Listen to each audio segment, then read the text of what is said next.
Hello guys, this is Wilmas Kitchen. Today ay magluluto po tayo ng mandi rice. Kahit walang cool or smoky flavor, okay lang po yan guys. In here, we will add ghee butter.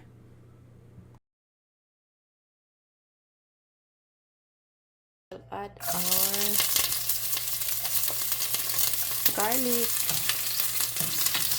onion,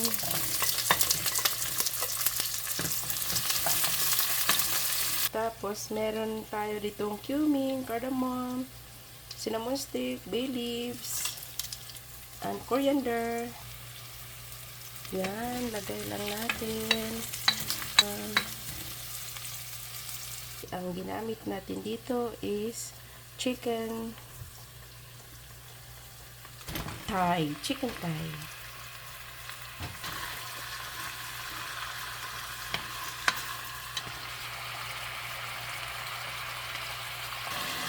We will add turmeric powder, paprika, chili powder, as well. Look at this guys.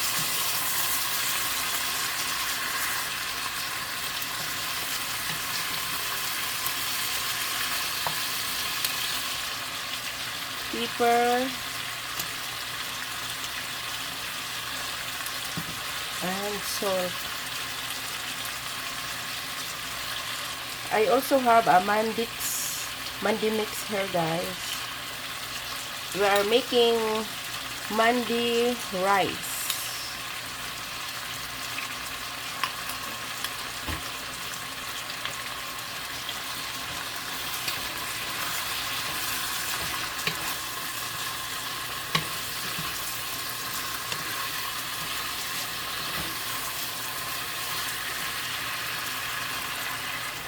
We will add water.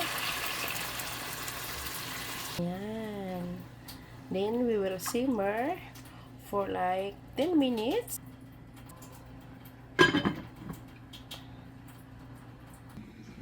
After 10 minutes,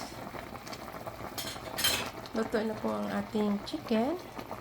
Then we will set aside and we will fry. You can fry your chicken guys, or you can bake your chicken. See?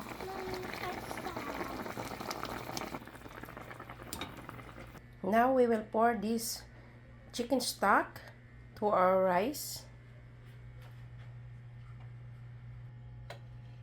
This chicken stock to our rice. Yes. Original chicken stock guys, we did not add chicken cubes. Then we will cook our rice maybe for like 10 to 15 minutes. Add little olive oil.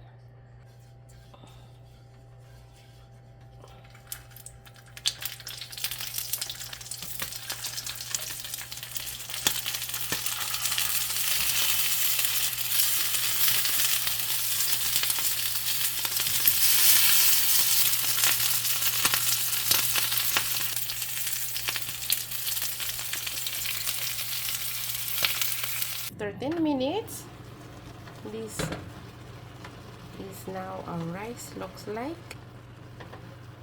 See guys, it's we'll add little carrots,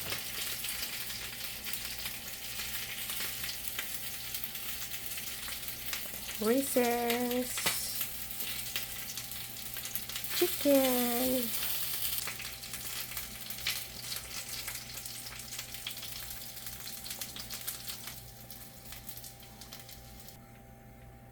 fried onion,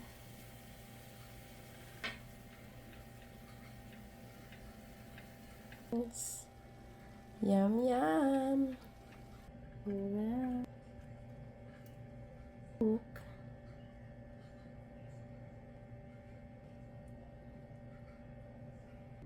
This is my way of cooking mandi rice. Yum yum yum.